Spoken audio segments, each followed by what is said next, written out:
All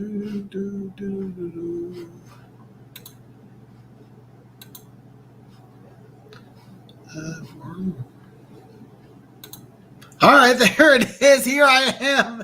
I was having some technical difficulties. Yes. Oh, man. Yes. Woo. Man, I cannot tell you how happy I am. It's Friday. I'm here to talk some football. I'm here to break down some games. Just some brief announcements.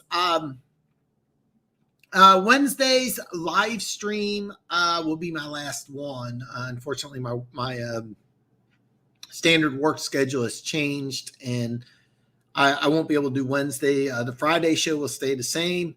I will have some videos during the week, but I just won't be going on live. I'm going to definitely do a Thanksgiving video, but I won't have the opportunity to do a Wednesday show. This next Wednesday will be the last one. But I will keep doing Friday, and even after the season's over, we'll get into draft. What I call draft season. I love the draft, and we will be doing a ton of draft stuff. This show, I'm going to break down every single game. At the very end, I am going to reveal the one game I put action on, but I'm going to break down every single game. One Pride 40, man. Welcome, brother, man. I am so happy to see you, man. I was... the 10 million a year, that's very close. I'm assuming you heard the news. Was it Mel Tucker was offered I saw it on Instagram. I don't think I saw it on ESPN, but apparently Michigan State's going to offer Mel Tucker a 10-year, $95 million deal to stay at Michigan State. That's a massive deal if it happens. The Broncos are paying Patrick $10 million a year as robbery. I'm kind of jealous one did for my Lions. Well, it's interesting because they have Cortland Sutton and Tim Patrick, and the rumor was that they have to pay one, you can't pay the other. So if that's the case, Cortland Sutton's going to be a free agent, and he is a very, very good player, and I agree with you. He would look fantastic in a Chiefs uniform. But Tim Patrick's a really damn good player, and that's a smart move by the Denver Broncos. So they're doing some really good things. They are doing some good things. Denver Broncos are. Funk, morning, brother, man. How are you doing? Man, I'm jacked up, man. I'm very, very excited. This has just been a great football season. Just a few minutes ago, the Blitz Predicts released his video with everybody with all of his picks. I haven't even had a chance to watch it yet. I'm kind of curious if our picks are in alignment. But man, I'm jacked up, man. I'm glad you're here, Funk, man. I'm glad to see you.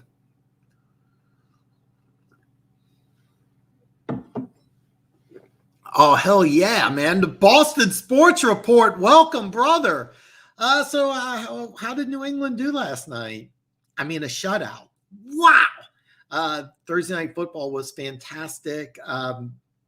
There's a lot of Patriots fans that are on cloud nine, and you should be. The defense is phenomenal. The offense is looking good. I can't do his name. Reandre Stevenson. He's the real deal, man. I mean, he is a really good running back. I'm telling you this right now. I'm a Chiefs fan, and nobody wants to play New England in playoffs. You have a phenomenal defense with two really, really big, powerful running backs and a tough offensive line, and Mac Jones is playing lights out football. So, man, welcome, Boston Sports Report, man. You've got to be on cloud nine. That the Patriots are looking very, very good. Tucker's deal is very risky. It can blow up in MSU's face, or we'll be on cloud nine. Here's the deal. Let's look at it at the positive. Is this final? Is this a done deal? I don't know. I just heard about it, but let's say it is a done deal. This started with Alabama, and they offered Nick Saban an 8-year, $32 million contract when the highest paid college coach at the time was making I think $2.5 million. And Alabama fell in some hard times. They were, at the storied past, but I think they're coming off like a 6-6 season. They had some very embarrassing situations happen. They hired the coach from Washington State who led them to the Rose Bowl. I can't remember his name, but the 98 Rose Bowl. Ryan Leaf was part of that team, and he left, and he was at Alabama, I think, for 3 days. What happened is he went to a strip club, took a stripper home, and in Alabama, the head football coach is widely known. It's not like up in Pullman, Washington, where you can be the Washington State coach and do whatever you want. Nobody knows who you are. It's a little different in Alabama. He didn't know this. He should have known this before he took the job, and he lasted 3 days. Actually, I remember that stripper ended up being on Howard Stern the next week. So they were coming off the heels of that, and I think they hired somebody else, and then the next year they signed Nick Saban to that contract while he was still the head coach of the Miami Dolphins. I think, well, he resigned, and then anyway, what happened to Alabama? Well, I mean, they are the premier team in college football, 7 national championships later. And when they reset the bar, that's what happened. So that's what you're looking at.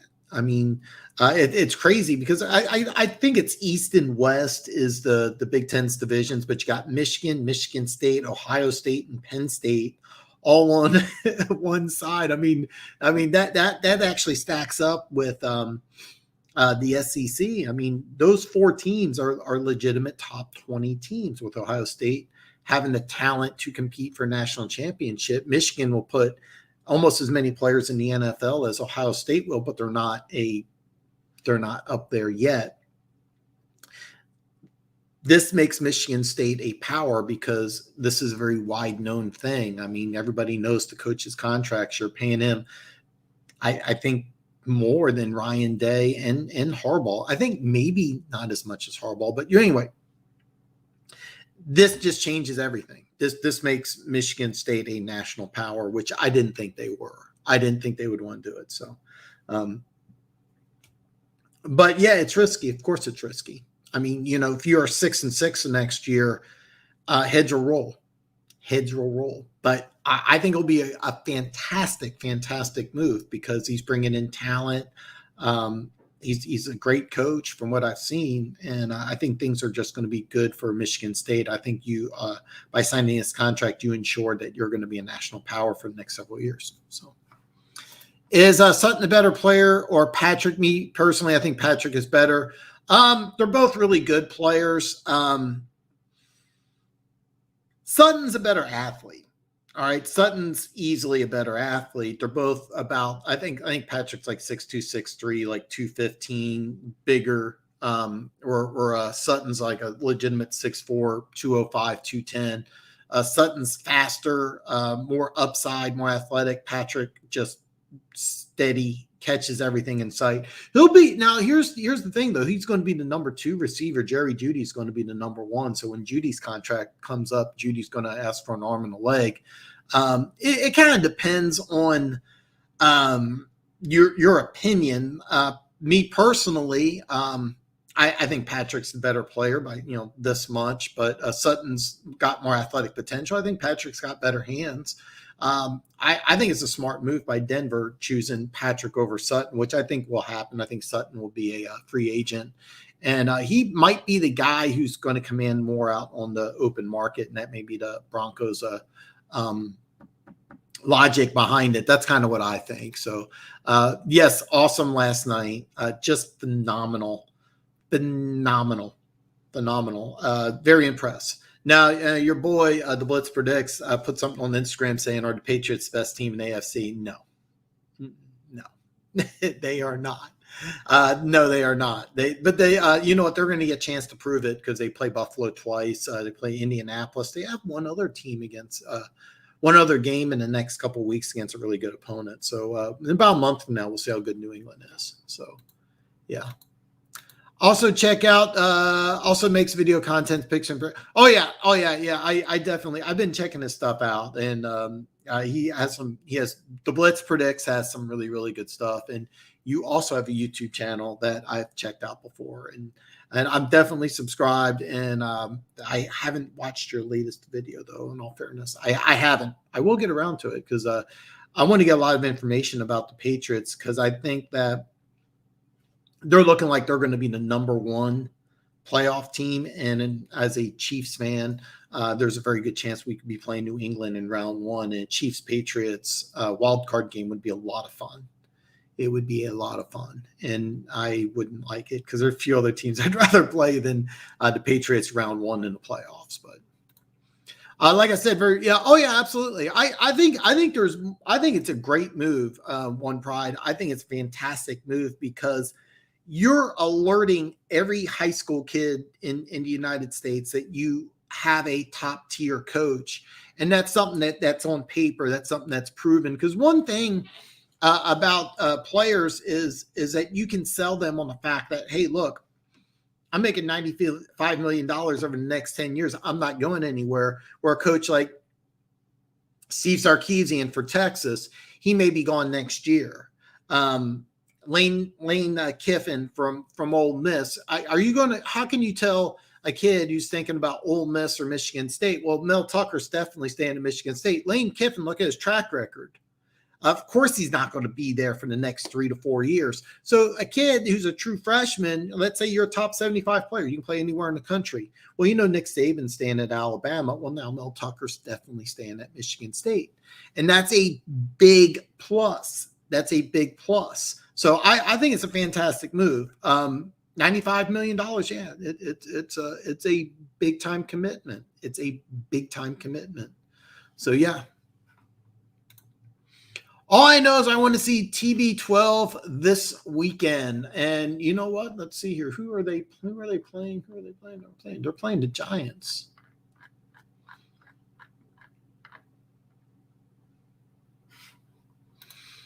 And I'm talking about Tim Boyle. Okay, you know what?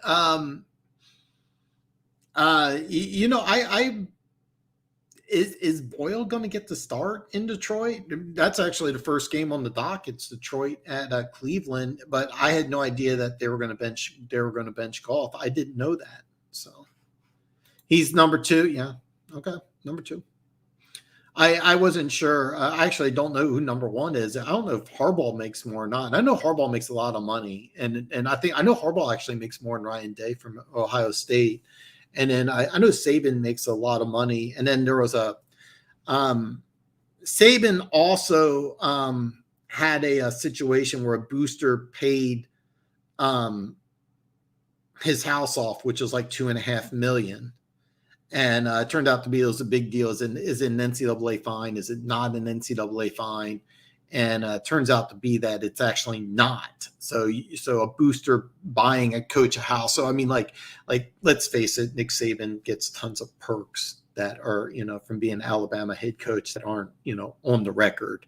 And that's something that I don't know if he can get that same type of preferential treatment at Michigan State. But he wins a national championship or 2, then absolutely. So I think it's a great move. I think it's a great move by Michigan State. I really do. As a college football fan, I love seeing it because that was it. The Big 12 East is Michigan, Michigan State, Ohio State, and Penn State. You're looking at 4 dynamic football teams, four teams that are now going to be in the top 20 year in and year out.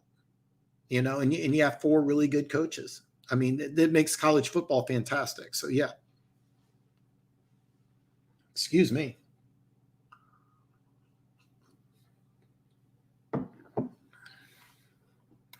Jimmy, man, how's it going? Everybody Jimmy, great games. There's a lot of really good games. I'm dying to know. Let me know what kind of action you got. I have got 1 game so far. Jimmy, I don't know if you saw this or not. And put this out there. I have a website, www.thedanshow.net. I am going to release all my picks Saturday. But because you're here today, you're here now, you get to hear the 1 game I already got action on. Any other action I have, I'll put on the website. So you can check it out. Please note I'm a neophyte when it comes to web design. So I am not it's not aesthetically pleasing as of yet, but I'll work on it. Come on, Dan. Tom versus Mac in the Super Bowl would be awesome, especially if the Patriots won and Tom retired. It would be Yeah, it would be good. Just as a Chiefs fan, I think me and you as Chiefs fans, Funk, we want to see Kansas City and Mahomes because it would be better to have Tom Brady passing the torch to Patrick Mahomes, and that's something me and you can agree upon. So honestly, a lot of fans want, yeah, they do, and I'm going to tell you something because I'm in Kansas City and I'm not in the area. You can't get a better coach than Jim Harbaugh in Michigan. I mean, seriously, who could you get? Who could you get that would be a better coach than Harbaugh?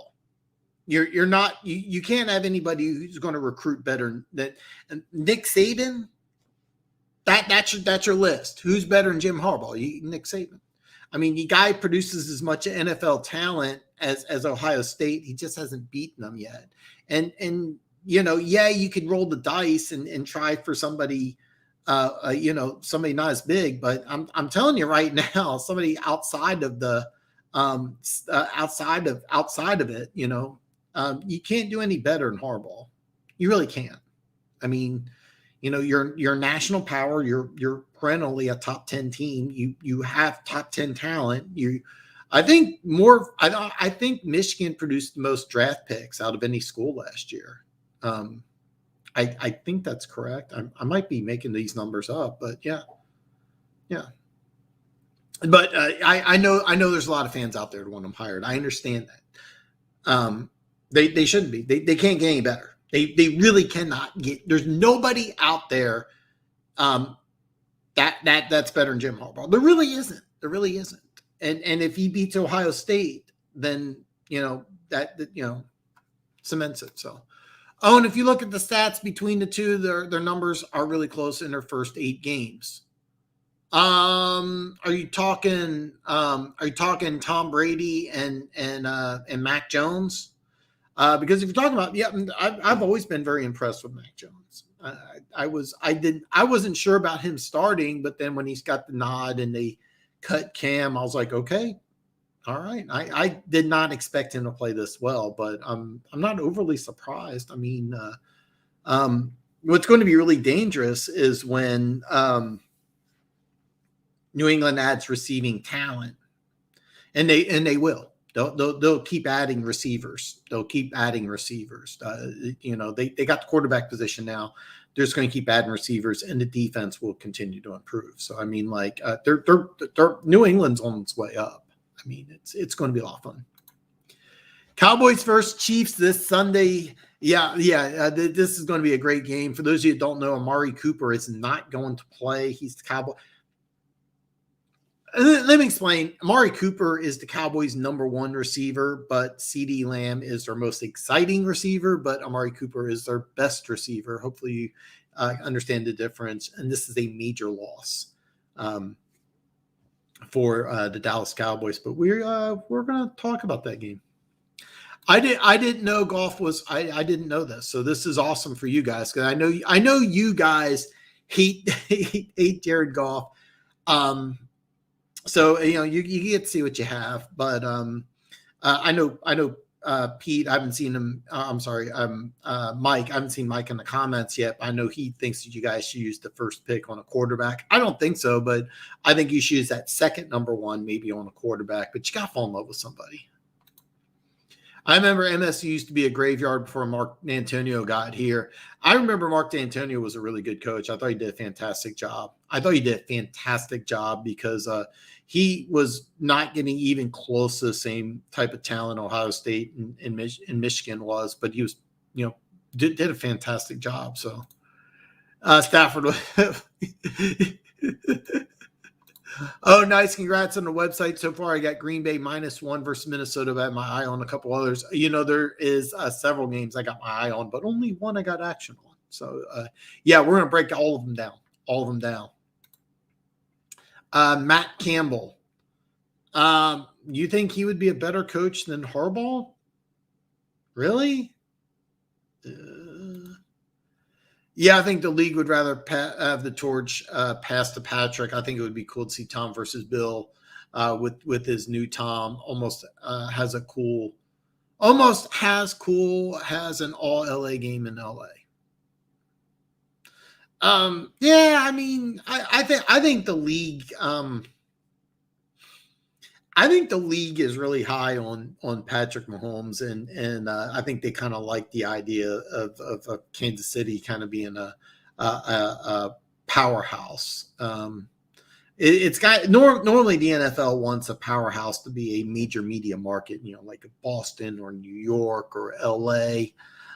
But I think the NFL is really kind of taken off with Patrick Mahomes mania. It's kind of funny because as a Chiefs fan, it drove me nuts.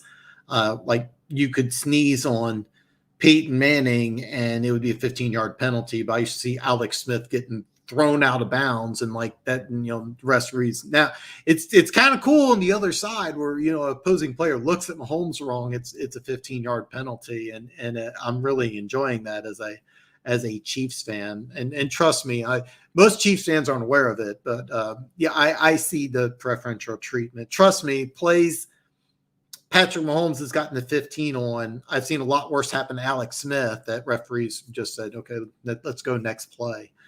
So I think the league really, really wants it to be Patrick Mahomes. And I mean, it's part of it's an entertainment factor. I mean, it's just fun to watch. I mean, it's just fun to watch. So, I mean, we went from D'Antonio straight to Tucker. There wasn't a guy in between? I could have sworn there was, but I think Ohio State beat U of M this year. I don't know.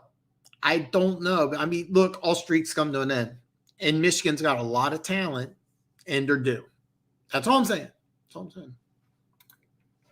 always said pre-draft the best place for. Yeah, I remember that. I do remember that, Funk. You are 100% correct, and I thought so too. The only thing that blew me away was that the Patriots were so smart waiting to 15. I thought they were going to jump up with Detroit. I thought Detroit would have been a fantastic place for them to jump up to, maybe even 7 or 8. I don't remember the exact draft order off the top of my head, but I really thought New England was going to trade up. I did not think they were going to wait till 15. I mean, they could have jumped, trying to remember, 12, Miami, wasn't Miami at 12? Or I'm trying to remember the draft order now, but multiple places. My nose is starting to run. It's not cocaine. But my nose is. All right, it's not cocaine, by the way. I did too, Funk. And I remember you saying that. I'll give you credit. We just want someone different. If you're talking about Michigan, I'm telling you, as somebody who has no dog in the fight, there is nobody better. And the university loves him. He gets top recruits. There's no off-field issues. Like kind of throwing some gas on the fire, kind of like Urban Meyer, for example. Oh, that's it. That's it. Urban Meyer. I mean, Michigan fan. Yeah, you can get Urban Meyer. But anyway, CeeDee Lamb has been a clutch player, prop play for me this season, receptions and yards. He should have a big game. I'm not gonna lie to you. He should have a big game at Arrowhead, but I still think Amari Cooper's from number one. I think CeeDee Lamb's just a guy who's just very, very exciting. He's a lot of fun to watch. Dallas did a good job waiting to 17 to get him. As of right now, out of CeeDee Lamb, Jerry Jeudy, and Ruggs, CeeDee Lamb's been the best one. I think Jeudy was my number one. I thought it was Jeudy and CeeDee Lamb were like this, but I thought I had Jeudy as 1 and then CeeDee Lamb 1B. And I thought the next tier started with Ruggs. And I thought the Raiders made a massive mistake. I don't want to go into the off-field issues, but yeah. But honestly, I don't expect anything out of Boyle, and I don't want a quarterback honestly, I almost think next year would be the better chance because you're going to have better prospects, but I don't think that's going to happen. I think you're going to get a quarterback in round 1 or round 2, and I think there'll be a couple names that will come up. And the matter of fact, Michigan State plays Ohio State battle of the Heisman contenders, but one of the Heisman candidates is the University of Pittsburgh's quarterback. I don't even know his name, but he's the guy who might have a first-round grade too. I don't know. But I mean, hey, there's going to be a lot of stuff coming out till between now. But I think there's going to be a few quarterbacks, and I got a feeling. I have no. I just have it's a gut instinct, and it could be wrong. I have a feeling Matt Campbell is just going to fall in love with Desmond Ridder, University of Cincinnati quarterback. I think he's just going to fall in love with this guy. I think that he's just going to be like, this is my guy. I no logical reasoning behind it. And the thing is that this is a guy that you may be able to get in the middle of round 1. So you're going to have to trade up. But I really, and I think that what they'll do is you'll just sit on the guy for a year. And I think here's what I think will happen. I think you'll draft him, and golf will start 5, 6, 7, 8 weeks, and then Ridder will come in. So anyway, that's my prediction. Slasher, what's up, brother, man? What's up, man? Hey, man. You guys have a very, very interesting game. Very interesting game. And it's kind of weird because you guys, the line just jumped up with the Kamara injury. We're going to talk about your Eagles, man. That's actually a really fun game, man. Facts, he was recruiting nothing but 3 stars. Remember one year of all those 3 stars in elite defense? Yeah. Yeah. That's what they did. He just took 3-star players. He redshirted in 2 and 3-star players, and he took that team to roll. I remember that. Yeah, absolutely. I thought he was a fantastic coach. Fantastic coach. And I thought there was one in between. Okay. I was right. You were. Thank you for not rubbing it in, because One Pride 40 kept on saying you're going to get 2 number 1s. I was like, you're lucky to get 3rd. And I was wrong about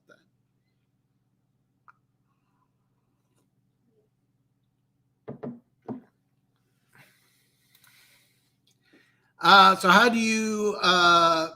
do fans felt Stafford would get hit late in the head and no flagging, and Rodgers, someone look at him while he was about to snap the ball 15 yards, hate it. Yeah. I trust me. I 100% can sympathize, because Peyton Manning went undefeated against the Chiefs. The last game, his Super Bowl season, he actually got benched in the game where he set all of his career records. Chiefs won that game. That was the only time the Chiefs beat Manning ever. And I'm not joking. I'm not joking. There's one play in particular. Broncos, Alex Smith used to run around a lot. He was a scrambler, really underrated athleticism.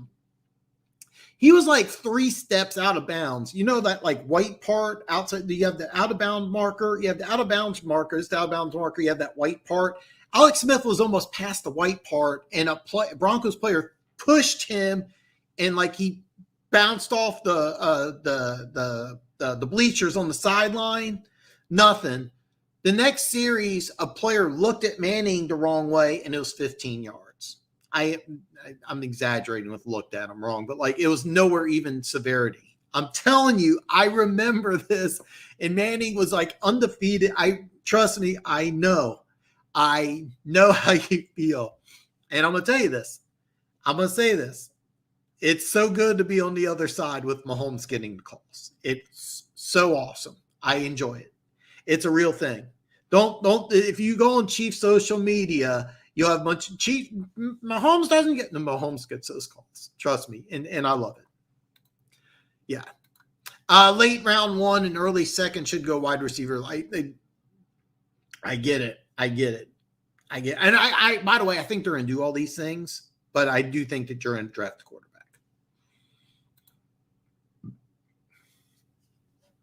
Now, if the Lions find some trade back with, and the Lions draft a quarterback, it's because they have 4 picks in the top 40. You could get very creative, trade a first-round pick, one of your first-round picks from 2023. You may be trading a player. I don't know.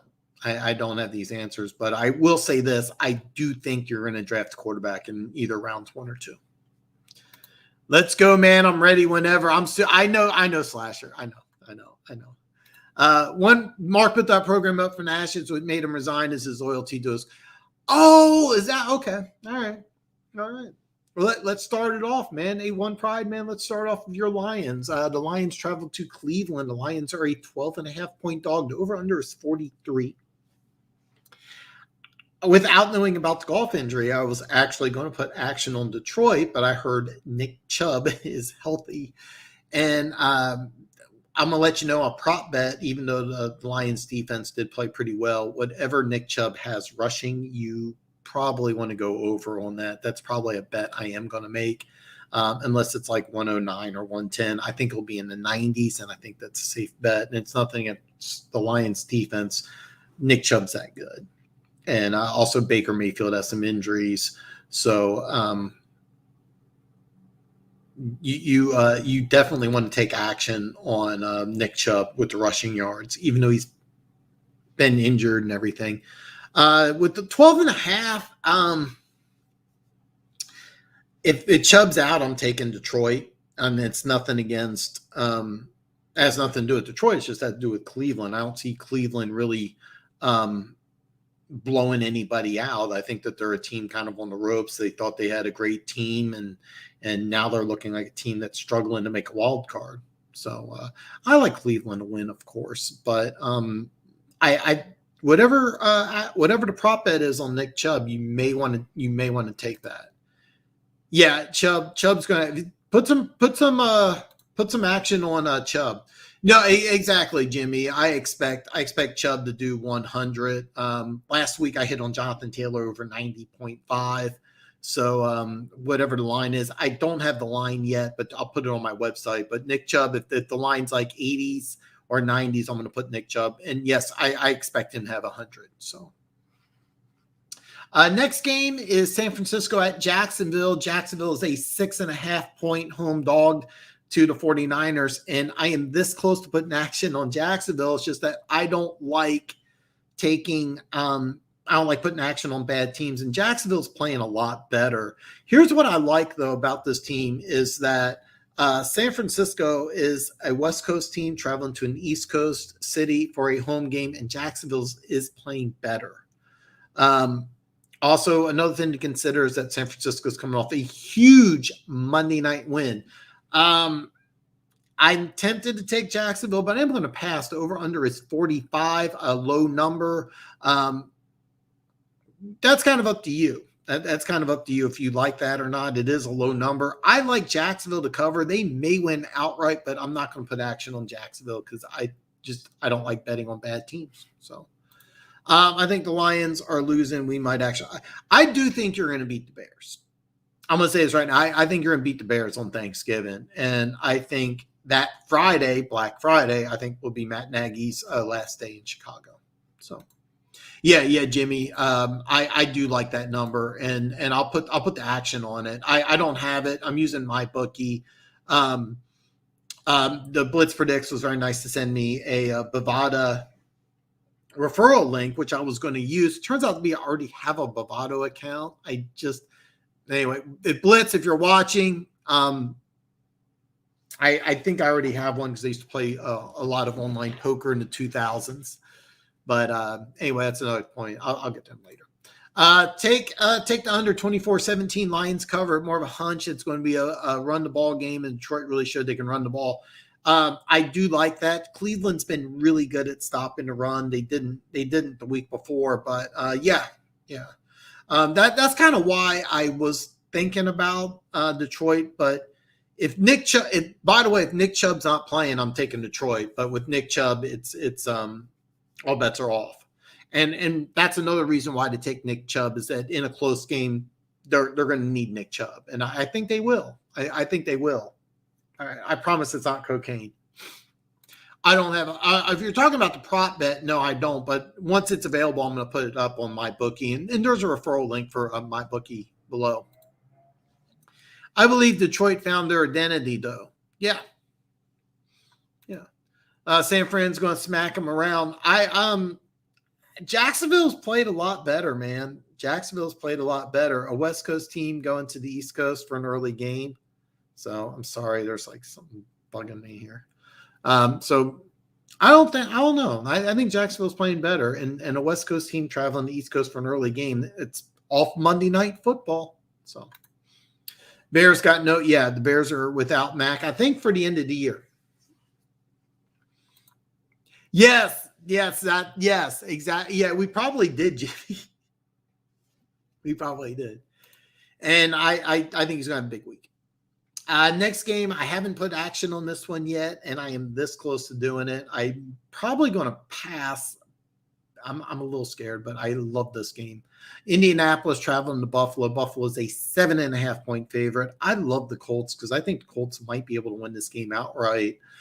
Jonathan Taylor, for those of you who don't know, I have a massive man crush on Jonathan Taylor. And this is a guy, I bet on him 90.5 passing or rushing yards last week. He almost hit that in the first quarter. I don't know why, but they stopped running. They stopped running the ball. I didn't have a chance to watch the game against Jacksonville, but they stopped using him. So he ended up, I think, at like 110 yards. But I absolutely love this game. I love the Colts.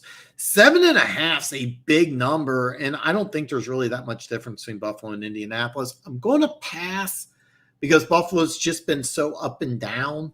I don't know, but I really think the Colts could win this game outright. I really do. So 7.5 is a good number. Yeah. Would be crazy to believe we beat Denver too. I don't know when you played Denver, but that'd be interesting though. I like Colts as well. That's more than enough to lock in Hamilton. Well, I mean, we still got a couple weeks, man. We still got a couple weeks. But if you guys pick number 2, you probably do take Hamilton. So I really like the Colts in this one, man. I really like the Colts in this one. So. See, I think it's a coin flip too, Funk. That's why I like 7.5. 7.5 is a big number. And I mean, to tell you the truth, in Buffalo at this time of the year, I didn't even take a look at the weather report, but in this time of the year, a team that runs the ball better is going to be in better shape, and that's easily the Colts. So that's kind of why I like the Colts in this one. A 7.5 is a good number. I mean, it could be 24-21. And here's the thing, I see this being a close game no matter what. The only thing that really prevents me from jumping all over the Colts big time is that the Bills are just so helter-skelter. And, I mean, you're at home and you beat Jacksonville by 6. I want to take a look, so. I may be mistaken, but I think the Colts are undefeated. Oh, really?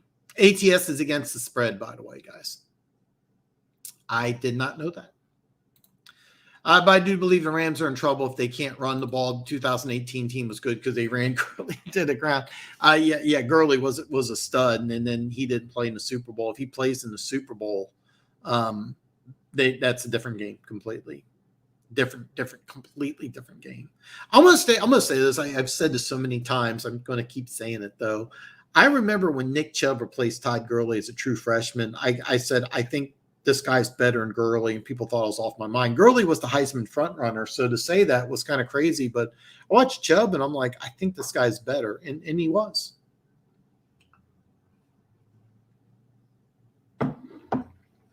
This is an interesting game. Miami travels to New York to play the Jets. The Jets are a 3.5-point home dog here. Joe Flacco is going to get the nod as the starting quarterback, and I think that's a decent move. You kind of want to see if Flacco's the guy who can be your backup quarterback. Zach Wilson's going to need some time to develop in the offseason. You want to get the right backup quarterback in there, and I think Flacco might be the guy. I think it's a smart move on the Jets' part to just put him in there and see what he can do. But I'm actually kind of excited to see this. I want to see if the Dolphins, who played phenomenally on Thursday Night Football, if they can do it 2 weeks in a row against a bad team. And by the way, Brian Flores is 100% on the hot seat. Robert Saleh is solid. He's not going to get fired after this season no matter what. I mean, he's got a rookie quarterback who's banged up. The 2 key players that he added in free agency to build up that defense both got injured during preseason, so he'll get a pass, but Flores is on the hot seat. So I kind of want to pay attention, because if this game is even close, even if Miami wins, it could be more of an indicator that the Dolphins are gonna move on after this season. 3-1 against the spread. Yeah, exactly, Jimmy. I agree completely. I think 7.5 is a very solid number. I haven't put action on it myself. I might end up doing that though. I love 7.5. I really do. I don't see a way this isn't a close game. And then who's the better running team in November in Buffalo? I haven't looked at the weather report, but yeah, I absolutely love the Colts in 7.5. So Georgia is running back Gurley, Chubb, Michelle, Swift, Moreno, and it's actually funny.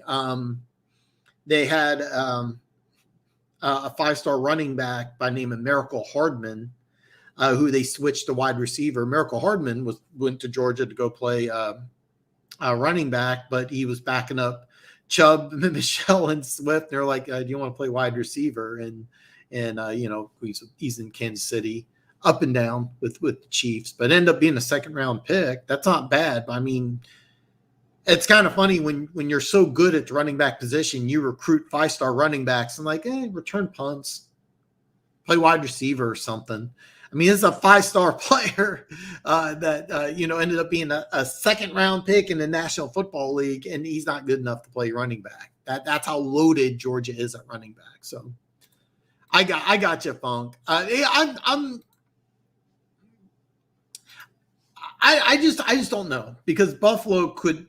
It would not. Seriously, it's just going to be a fun game. It's just going to be a fun game. And those who hear white, I don't know that actually. Next game I got is Washington at Carolina. Carolina is a 3-point favorite at home. This is going to be kind of interesting. How's Washington going to do after beating Patriots but losing Chase Young for the year? Last year, Washington started off, I think, 0-5 or 1-5, something like that. And then they won the East and really turned things around. Are they going to make the same type of turnaround? Carolina is actually the whole Cam Newton thing coming in there is fantastic. He's going to start. He's going against his own team. And can I say the wrong? God damn. Okay, 42 minutes in. I'm sorry. I don't know what I said. I meant Bucks. Did I say something wrong again? All right. Damn it. But the Washington Carolina game, I'm really, really looking forward to. Really looking forward to. I'm not going to put action on it. The over-under is 43, and I have no idea if it's going to be over or under. So, no clue. But I'm really, really, really looking forward to this game. Next game is Baltimore at Chicago. Baltimore is a 6-point favorite going in Soldier Field. The over-under is 44.5. It's a low over-under. Normally, I really wouldn't, especially against a good defense. I wouldn't like Baltimore in 6, but I actually really do like Baltimore in 6 right here. I really think that this is a situation. I think the Bears are kind of falling apart here. I mean, you lose Mac. Fields is struggling. I'm not going to put the action on it, but I love Baltimore in 6. I could see this being a blowout win on the road for the Ravens. I really could. I said Pats. Really? Damn it. Carolina under. I could see that too, Funk. I really could see that too. The only thing is, though, the issue is the over under is 43. That's just such a low number that I would pass on that. And I do like Carolina, but I have no idea what if Washington's going to do the same thing they did last year and just turn it up. So Baltimore in 6 is what I heard. Yeah, absolutely. I love Baltimore in this game. I haven't put action on it, but I really could see Baltimore winning this game big. I really could. I think Baltimore is trying to establish themselves as the number 1 team in the North, and I think Chicago's a team that's just kind of falling apart. So over under on Georgia players becoming Lions in the next year's draft. You know what? That would be a phenomenal prop bet, and it wouldn't surprise me if that happens. It would not surprise me if that happens. It'd be a great prop bet. I would say the over under would be 1.5, and that would be a high line. You could also go 0.5. It wouldn't if I am if I am Detroit, I'm trying to get several players. So yeah, I know that, but here's the thing: you're coming off a loss on Thursday night, and you're still in position to get the 1 seed. I mean, it's a stretch, but let's just say even a 2 seed. Hey, maybe you can't be the 1 seed. You can't catch Tennessee. That's okay. I really could see them, and Chicago to me is a team that is just having all sorts of issues. So you think one? I think I could see one. So always coming from behind to win and losing to Miami. So just one Bulldog becoming a Lion. Yeah, probably just says. And by the way, that would be a great prop bet. That would be a terrific prop bet. And let's just say they have the number one player. Let's just say they have the number one pick. Okay. So you take Thibodeau. How many other Bulldogs do you take with those all those picks in the first couple of rounds? Could have multiple picks. So I could see two. Well, I mean, we still got time to play. I mean, they may not lock up that number 1 seed. So next game's a really good one. The Saints travel to Philly. Philly's now a 2.5-point favorite. Alvin Kamara is out. Is out on this game, causing the line to jump up. And Philly's been playing some better ball lately. I actually still like the Saints, and the reason why I do like the Saints here is I like the Saints defense better, and I like the Eagles defense. And they're in position to still make the playoffs. I know the Eagles technically are, but I think the Eagles are just kind of trying to rebuild, and the Saints I think are there. I like the Saints. The slasher, I'm sorry, man. I like the Saints in this one. I may go ahead and put action on this one, but I actually think the Saints win this game. So, yeah, that's all I see. I could be wrong, but they got a wide receiver, a safety, and a few guys on the front seven. So I guess 2 is possible at the first pick, but without a trade won't be number 1. Yeah, exactly. If you guys get the number 1 pick, you're definitely going to take Thibodeau. And I'll be honest, let's say you're number 2. I think right now today you may take Hamilton. You could go with the local kid. You could go with Hutchinson, but you're not taking 1 or 2. But at the end of the first round or the second round, you could take somebody. So that's Jimmy, you nailed it, and that's why I like the Saints in this one. Just take the better defense. Hurts has been playing some good ball, and I like Hurts. I think he's done a good job, but I mean, in my opinion, take team with the better defense. Who has a better? The Saints have better defense. They have the better coach. You're getting 2.5. I really like that. So. Dean, I'd like to get Dean or Tyndall, and Dean has.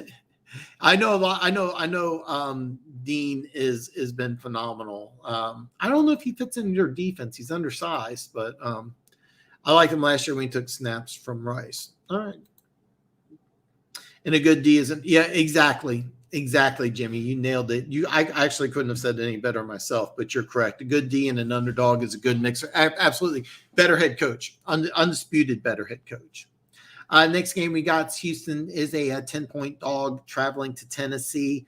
The over-under is 45. Actually, even though it's a low number, I actually like the over on this. And I know Tennessee's been playing some good defense, but I think Tyrod Taylor, who I believe is going to be the starting quarterback here, is good for some garbage time points. I hate taking a number. I hate taking a number that's 10, but I think Tennessee covering 10 would be pretty safe. I'm not going to touch this myself, but I think Tennessee winning by 10 points is fair. I do like over 45 without checking the weather report. If you're getting good weather, you may want to take the over, because I do think Houston's good to get a garbage touchdown or 2, even though Tennessee's defense has been playing really, really, really well. Barnes is 240. Yeah, I mean, yeah. Dean's, I think, going to measure. Here's what I heard. He's going to measure in about 6 foot 230. I think he's playing at like 220. He'll bulk up to 230, and then I want to see what he runs. I mean, I really want to see what he runs, because like if he's like 230 and runs under 4.5, that could cement him into top 10 category. Next one's a really, really good game. Green Bay at Minnesota. Minnesota's a 1-point dog at home. The over-under is 47. And I'm fully aware Green Bay's defense has been playing a lot better, but I still like the over in this one. I don't know, because I keep saying I'm not sold on Green Bay, but Green Bay looks like they could be the best team in the NFC. The defense has been playing lights out. You got Aaron Rodgers. Man. But I'll be honest with you. I mean, this is the type of game that Minnesota usually wins. So I do like over 47 in this one. I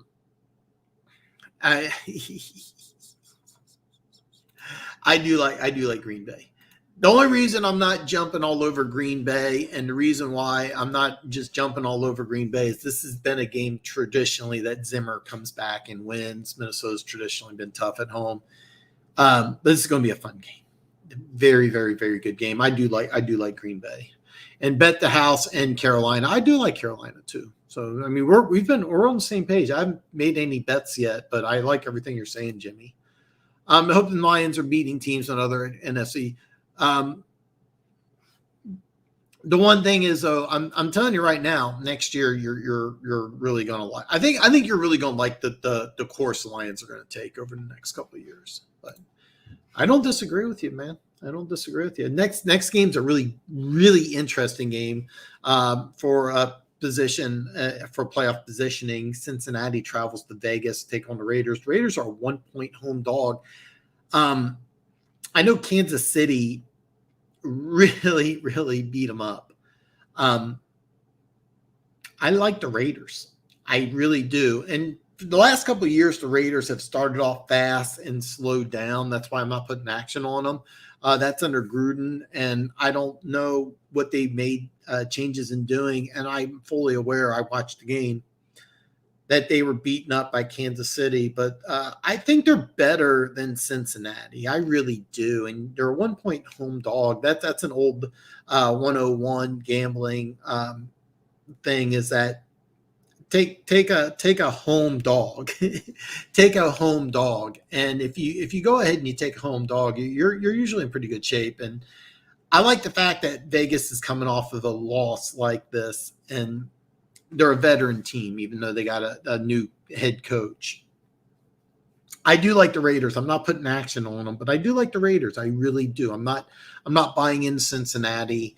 They really cooled off after beating the Ravens, and I think that this is a good game to go ahead and take the Raiders here. Dean's only 5 pounds smaller than Alex Smith, and Alex is 3 inches taller. Dean has the athletic ability to make it for the height, but he's not a little small for the team. Okay, I want to see what he weighs at the combine. I've heard 225, which means he could be 215.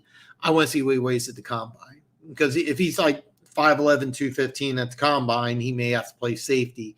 If he's 6 foot 235, then it's a different story. This is why I don't do anything till the draft, till the combine. I want to see what the real numbers are, not what the Georgia media guide's putting out, but I want to see what it really is. You should check out Shannon Tyndall. Yeah. I just looked up Jalen Reeves. Maben is actually smaller than that.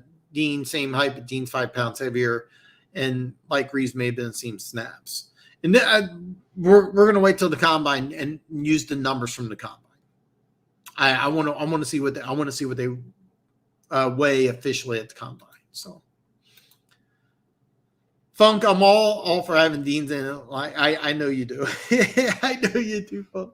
I'm sorry, one pride. I know you do. I know you're really high on Dean. And I'd be honest with you, it would be a good pick. I just I don't know if you're going to be able to get him, because if he ends up being 230 and running sub 4.5, he's going to go probably top 10, top 15 maybe. Next game's Arizona traveling to Seattle. Seattle's a 2-point home dog, and I'm going to sound like a broken record here, but I like Seattle in this one. Even if Kyler Murray does play, I think Seattle is really, really mad at that Green Bay team, and I think that they're willing to bounce back. Part of that may be that if they lose this game and go 3-7, it is mathematically impossible for me to win Seattle over 10. So I'm going to be in denial. I'm not putting action on Seattle, but I like Seattle here. I'm not sure Arizona is going to be healthy enough to recover. So we're going to skip that game. We're going to skip the best game. And we're going to go to Sunday night, and this is a game I actually really like. I've been stalling on this one. Pittsburgh travels to LA to take on the Chargers. Pittsburgh's a 5.5-point dog, and I love Pittsburgh here. I know Mason Rudolph is going to play. Ben Roethlisberger, it's kind of a weird situation with him, but I like the Steelers. I think Steelers win this game. I'm telling you right now. It was at 6.5. I'm going to kind of hold off. I want to see if I can get a better number than 5.5. But I flat out like Pittsburgh to win. I think Pittsburgh's going to win this game, regardless of who's at quarterback. So One Pride has the Lions taking Thibodeau, Hamilton, Tyndall, and Okay, so the Lions get the top 5 picks in the draft. Cliff just jumped off the tape when I was watching Barnes. He's going to go high in this draft. He's going to go very high in this draft. I didn't get a chance to watch him until the Michigan State game, and that guy's going to go very high in the draft, really high in the draft. And we're going to talk a lot of draft stuff here. And I'm going to put a lot of my mock draft stuff on the website, www.thedanshow.net. So Monday Night Football is the New York Giants traveling to Tampa Bay to take on the Bucs. The Bucs are a 10.5-point favorite. Man, I hate 10.5-point. I'm not going to touch this game personally. The over-under's 50. I'm going to pay attention to this game. Put a gun to my head, I would take Tampa Bay to cover 10.5. There's no way I would pick this game. But I do like them to cover 10.5. So Tom Brady usually plays pretty well after a loss. So that's kind of what I'm looking at here.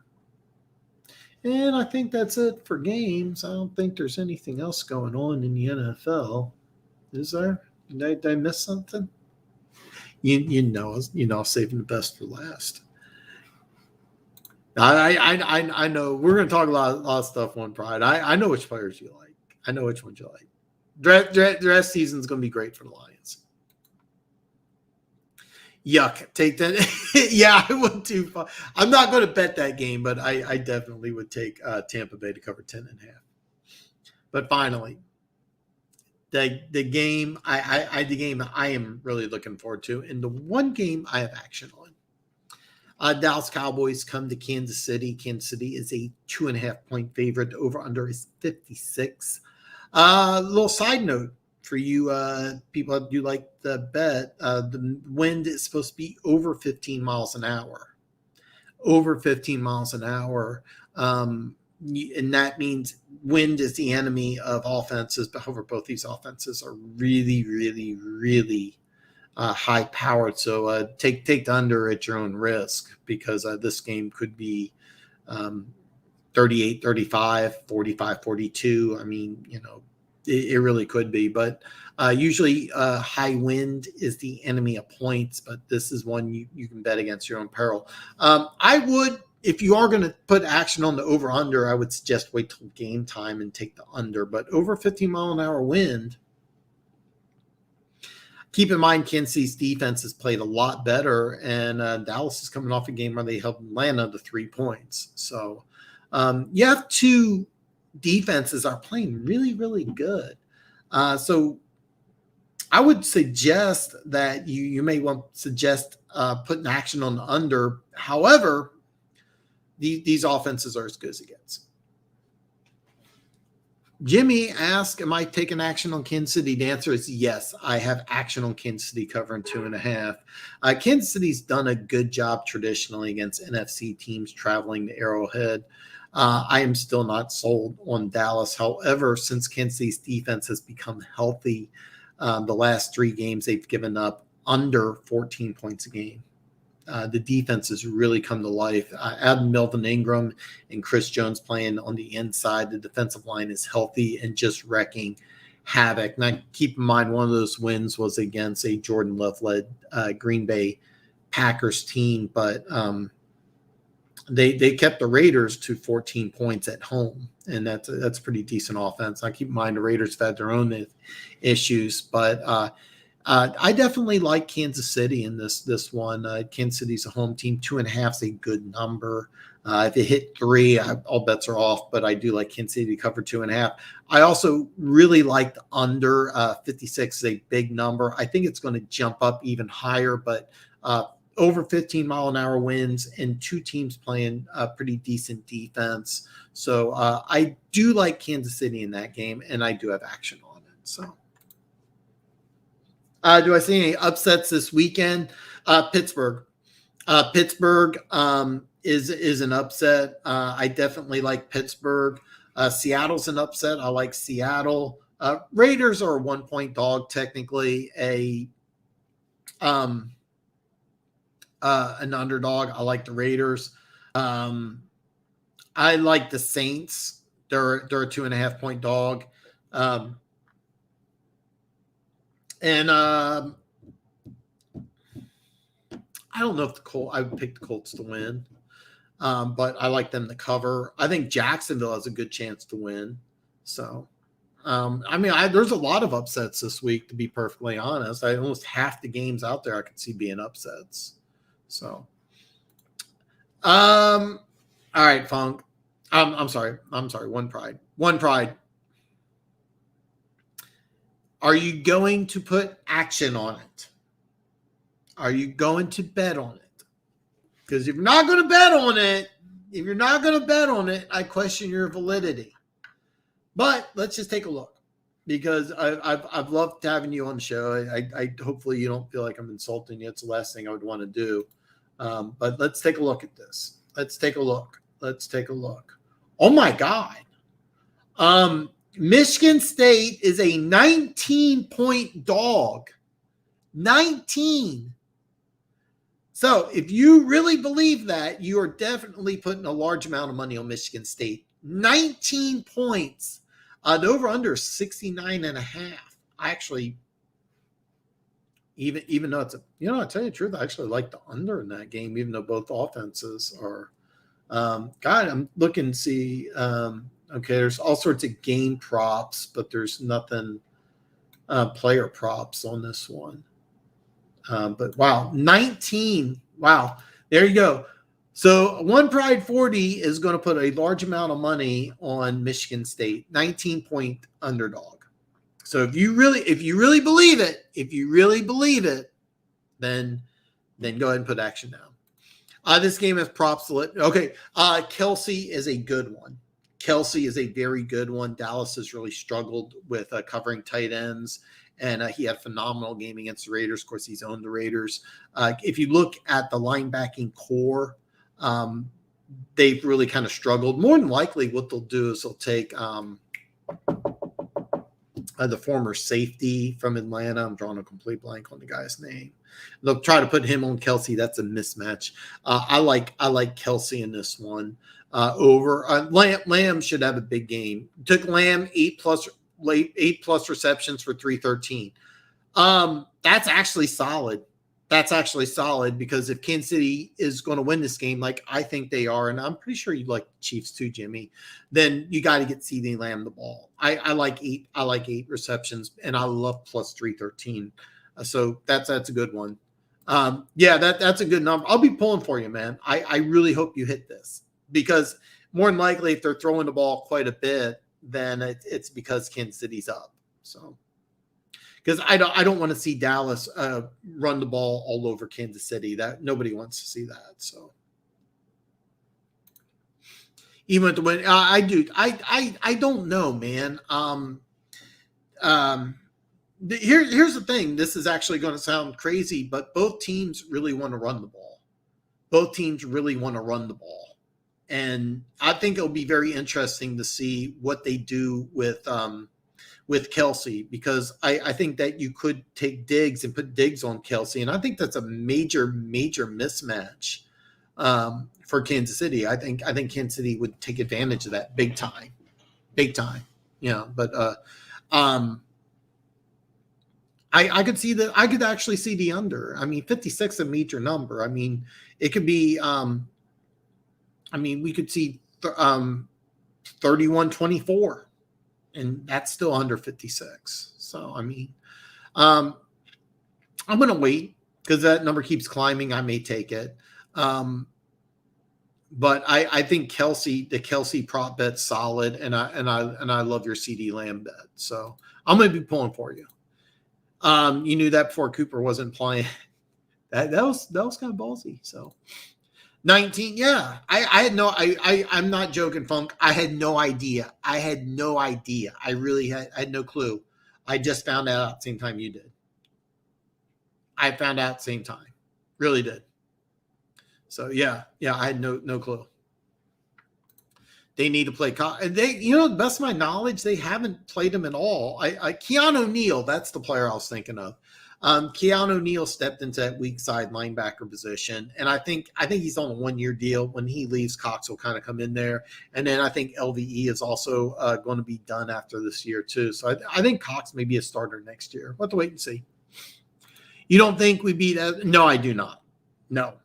Ohio State is loaded with NFL talent, and you have some really good players, but it's a different beast. It really is, and it's at Ohio State. I mean, they have a Heisman running back, even though he's not on the Heisman list. He's a Heisman caliber player. He would not surprise me if he wins a Heisman. Their quarterback is a Heisman candidate, and they have tons of NFL talent all over that team. You do not. So, I'm going to pull for Michigan State, and I want to see Kenneth Walker do 250. I really do. I'm going to pull for Michigan State. I really am. I'm not just trying to kiss your ass here.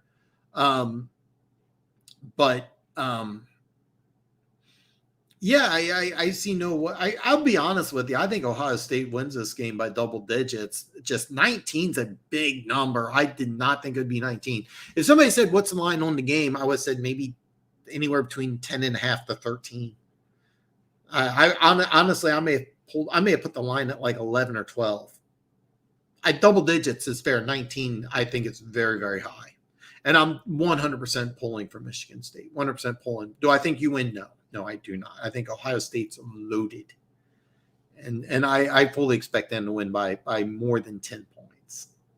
So I'm kind of eating crow on Parsons. Didn't expect him to be this good. I am too. And I love what they've done. They've kind of been creative in how they're using him. They've been using him in a pseudo defensive end role. They're not really asking him to do the whole defense. And they also took away play calling responsibilities from him, which was really, really smart, by the way. Because the one problem Parsons had in the college level is that if you have him see ball, get ball, he's fantastic. If you have him read and dissect offenses, he's totally confused. I'm not calling him stupid. I'm going to be very clear. I'm not saying this is a stupid player. I'm not saying this is a stupid man. But if you watched him play on misdirection plays, he was completely lost. But if you're like, hey, just go through the B gap, then he's awesome. If they run a sweep and it's like, go get him, then he's phenomenal. And what they've done is they've said, you're going to play defensive end and run and rush the passer. You're going to play linebacker and go get ball. And they've done a fantastic job. Dan Quinn's done an A+ job on Micah Parsons. So If you put him on a more complex type of defense, he would really struggle. But yeah, I didn't expect that either. And it'll be interesting to see what they do. See, what I really think they're going to do is Kansas City has their starting right tackle. Last week against Raiders, they're using their third string right tackle. So I'm kind of expecting them to use Parsons more as a defensive end and just say, hey, we're just going to have two pass rushers attack Mahomes and then drop 7 in the coverage, which most teams have been doing. So in this game, I expect Micah Parsons to be used as a defensive end. So that's the only way you win this game. That's the only way you win this game. And it doesn't have to be okay. Kenneth Walker. Okay, here's how Michigan State wins this game. They got to play ball control. And by the way, when I say ball control, he doesn't have to have 200 yards, but like if he has 25 carries and 119 yards, then you're in good shape. The other running back is not bad either. I can't think of his name, but he's got to have a good game. You got to be able to play. Your quarterback's not going to outdo their quarterback. Let's just be clear. And I'm not insulting your quarterback. I'm not. It's just he's not going to. Okay. You also have to win the turnover battle. You have to win the turnover battle. There is no way you lose the turnover battle and win this game. Could Michigan State lose this game and Walker still be the Heisman favorite? Absolutely. He has to have a couple touchdowns, and I'm going to say the magic number for me would be a minimum of 125 and a loss. Anything under 125, I think he drops out of competition. CJ Stroud, the Ohio State quarterback, has been playing really good, and I think that if he lights you guys up, then that's going to be trouble. But yeah, I'm pulling for you guys. You have to run the ball, you have to control the clock, and you have to win the turnover battle. And to be honest with you, you can do all three of those things and still lose by 30. But that's how you win. Yeah, absolutely. It is a big number, very big number. It's going to be windy, but besides windy, it's going to be nice. It's nice here in the Midwest right now. I think kickoff, it's probably going to be high 40s. I think I don't remember off the top of my head, maybe in the 50s, but it is going to be windy. But yeah, 56 a big number. If it keeps climbing, I may put action on the under, but. I'm not a State fan, but 19. I would not have expected that either. Most people don't think Michigan State's a legitimate top 10 team, and I don't either. But I 19 is very high. 19 is very high. I had no idea. So I never said Parsons was a bust. People in Detroit kept calling him MLB. I always said he was an outside linebacker and play rush, and he looked good because he's being you. Yeah, see, I personally thought that, well, actually Dallas was trying to use him at middle linebacker, and it really wasn't working that well.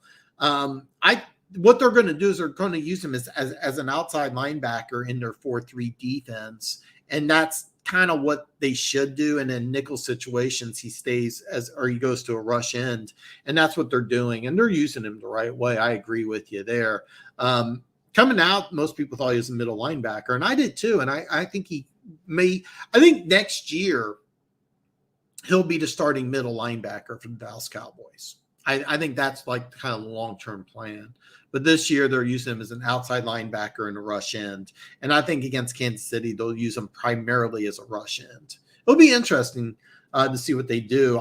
Me personally, as a Chiefs fan, I hope they put him on Kelsey and they're like, okay, you cover Kelsey because that's a then if that's the case, if that's what Dallas is going to do, a lot of people that bet on Travis Kelsey over and on yards is going to be a very, very, very, very happy player. I know you're a Clemson fan. Me, I actually am not a Clemson fan, believe it or not. Where'd that come from, One Pride? So Parsons is all athlete. No, he's not. He's not. No.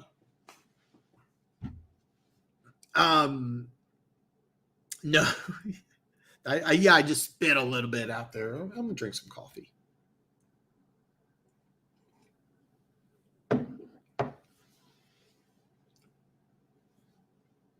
Okay, Funk is the Clemson fan. Okay.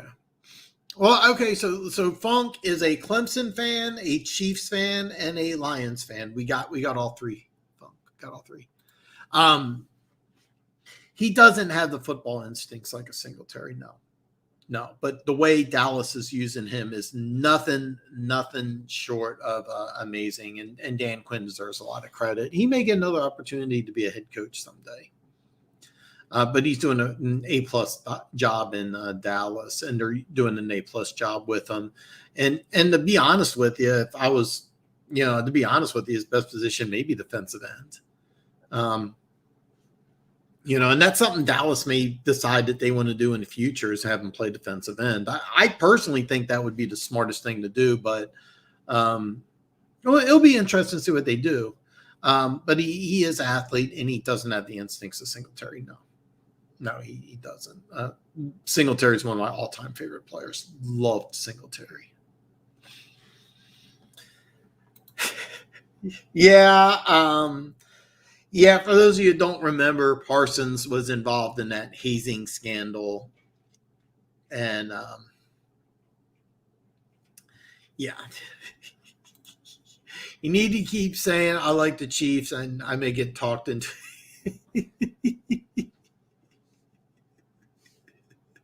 I want you to come on board, Funk. I'm by the way, for those of you who are watching, Funk is actually a Raiders fan, but I keep saying that. I haven't even said Denver Gator has not joined the show today. Denver Gator's also a big Chiefs fan. So I believe Walker gets a 2K, should win the Heisman. There's been a lot of running backs that have hit that number and have not won the Heisman. I remember, matter of fact, I talked about him last week, Donta Foreman at Texas. He had over 2,000 yards, and nobody even glimpsed at him for the Heisman. I think Troy Davis for Iowa State ran for 2,000 yards in back-to-back seasons and got some. Iowa State was like a 5-6 win team at the time. Didn't get a lot of recognition either. But there's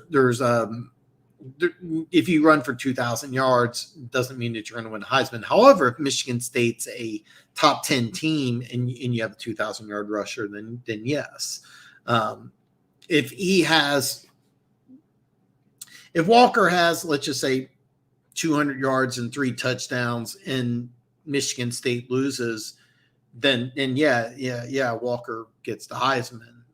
But if Ohio State wins 44-7 and Walker gets 75 yards, then his Heisman campaign's over with. And CJ Stroud, the Ohio State quarterback, is also a Heisman candidate. And he also, bottom line, this is the matchup between the two. I think the two main Heisman candidates. A lot of people like the Pittsburgh quarterback. I haven't watched him play at all this year. I know he's putting up big numbers, but I haven't watched him play, so I have no idea.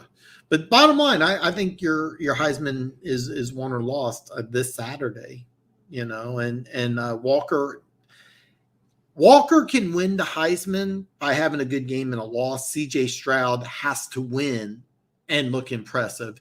There's no way he can have an impressive game and lose and still be considered as a Heisman candidate. He has to win and he has to look good.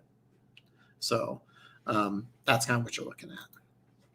I'm glad we didn't draft him because he would be toxic to a rebuilding locker room. I'll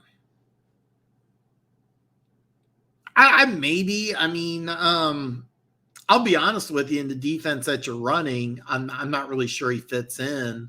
I think Dan Quinn did a phenomenal job working with him, and I didn't think he would do that job.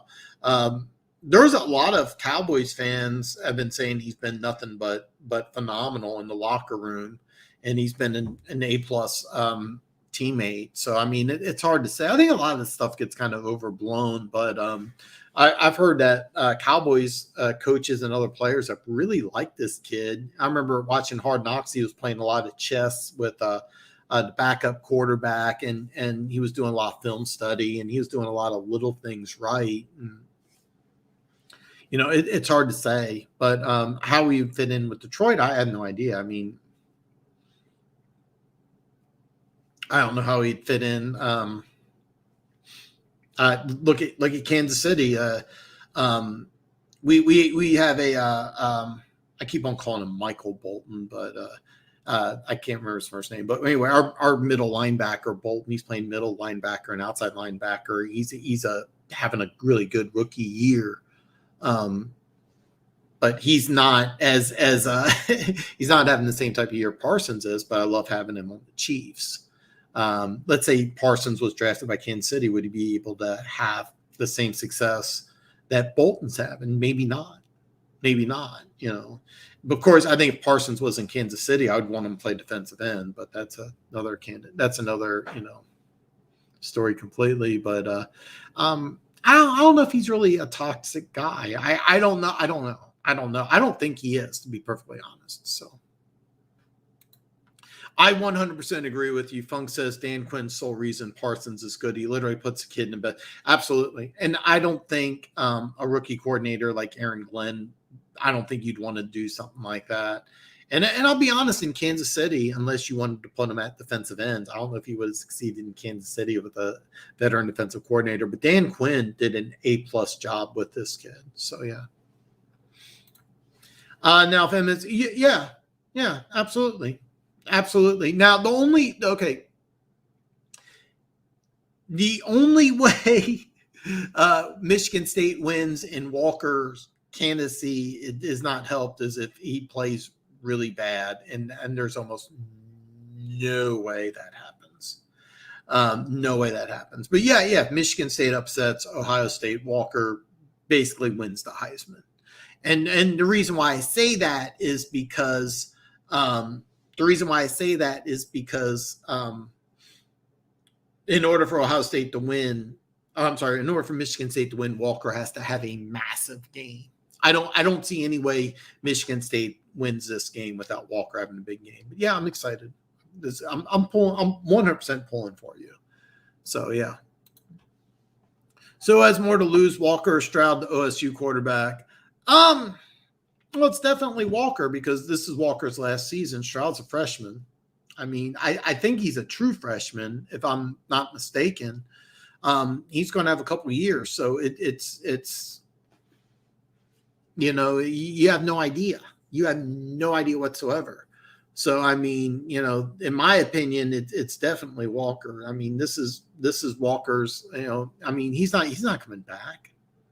He's not, I mean, I don't see, unless something I think injury wise, unless he loses something via injury, I mean, there's no way he comes back. Stroud, I mean, he's going to be in Columbus for the next couple of years. So definitely Walker. Funker to clear cut kneecap biters in the draft. Not sure. I think Battle has some of that in them. I tell you the truth, this would be a guy that if I was the Detroit Lions, if you're going to run that 3-4, I forget his first name off the top of my head, but that giant who's going to be a 0 technique or a 5 technique, Adams, drawing a complete blank on his first name, the Georgia defensive end, who's I'm told this like 6'5", 6'6", 360. He can move. And it's kind of, I know that when you refer to a kneecap biter, you don't refer to a big guy, but that's a guy that if you're going to run a 3-4 defense, that's kind of the guy I want. I mean, that's a guy, you got a guy with that size who just, he can move. That would be a guy. So he's one of my draft crushes. So what about Hamilton? Probably, maybe. So Cine is another one that has some of it. I to tell you the truth, Hutchinson probably does also. I mean, that's a guy whose motor just runs really, really hot all the time. So doesn't Adams have some? No, that's the other Georgia player who's been kicked off the team. I don't believe it's Adams. I think it's like Adam's son or Andrews or something like that. It's not Adams. To the best of my knowledge, he was kicked off. Jordan. Oh God, yes, Jordan Davis. Who I meant. Okay, the 360-pound defensive end from Georgia. Oh man, I'm butchering names. It's been a long week, but you guys know what I mean. Like I said, we're gonna do lots of draft stuff, but yeah, that's a guy that I just have a massive man crush on. He wouldn't fit in the Chiefs defense, but if you're gonna run a 3-4, that's a guy that I would want. Did I say Adam? Yeah. Okay. Hey, all right. You know what? One Pride, you've been on my show for a while. You know I get names wrong. I get names wrong, but I call my shots, and I got Kansas City in 2.5. And then any other bets I am going to put on my website, www.thedanshow.net. So do check it out. Please keep in mind the website's just small and growing, and I'm not an expert on web design. So, yeah, Adam Anderson's the one who got kicked off the team. Hopefully false rape charges, because he was a projected first-round pick by everybody, and he's got NFL talent. If he's cleared of charges, it'll be interesting to see where he goes in the draft, because if he is cleared of charges, he will enter the NFL draft. So, on that note, we will go ahead and wrap things up. I just have the one pick. Saturday, I don't know when, but Saturday evening, late night, I am going to go ahead and release my picks. And I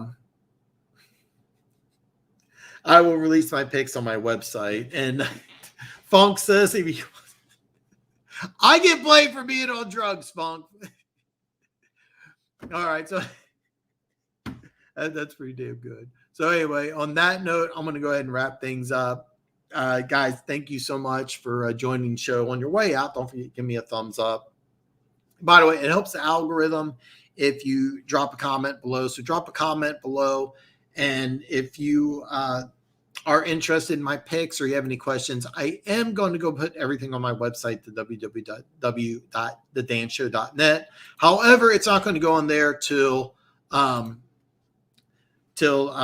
Saturday night. So Funk says he smokes weed, never hit it. No, I knew you did, but I get blamed for being on drugs, and I don't. So it's oh, what a great note to end the show on. So anyway, don't forget, on the way out, give me a thumbs up, man. And I will see everybody back Wednesday. But keep in mind, the Wednesday will be the last Wednesday show. And but I will do a video for Thanksgiving. So Coral just declared, okay, that's actually good news. We'll talk about that on we'll actually talk about that Wednesday, because we have some draft fans on Wednesday, so we'll talk about them on Wednesday. Great note, the last note of the show. Don't forget, thumbs up. If you don't mind, drop a comment below to help me with the YouTube algorithm, and I'll see everybody back on Wednesday.